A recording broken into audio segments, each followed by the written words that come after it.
नमस्ते, मैं हूं सचिन गोयल और लोक कल्याण के लिए चलाए जा रहे इस कार्यक्रम में आपका स्वागत करता हूं। चलिए आज मैं आपको बताता हूं खांसी का एक सबसे पावरफुल नुस्खा जो खराब से खराब खांसी को भी 1-2 दिन में ही जड़ से खत्म कर देगा। खांसी के लिए नुस्खा तैयार करने के लिए आप 1 चम्मच अदरक का रस ले लेना, इसमें 1 चम्मच शहद डाल लेना। तीसरी जो चीज आपको काम में लेनी है वो है पान। पान के पत्तों को पीसकर रस निकाल लेना और 1 चम्मच पान का रस आप इसमें मिला लेना। खांसी की रामबाण दवा बनकर तैयार हो जाएगी जो कि 1 बार की डोज है।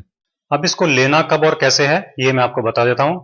इसमें आपको 1 चम्मच हल्का गर्म पानी मिला लेना है और पी लेना है। दिन में 3 बार आपको इसे बनाकर ले लेना है। इसको पीने के आधे घंटे बाद तक आपको कुछ नहीं खाना पीना है। दोस्तों ये नुस्खा इतना जबरदस्त कारगर नुस्खा है कि इसको लेने से खराब खांसी भी 1-2 दिन में ही ठीक हो जाती है।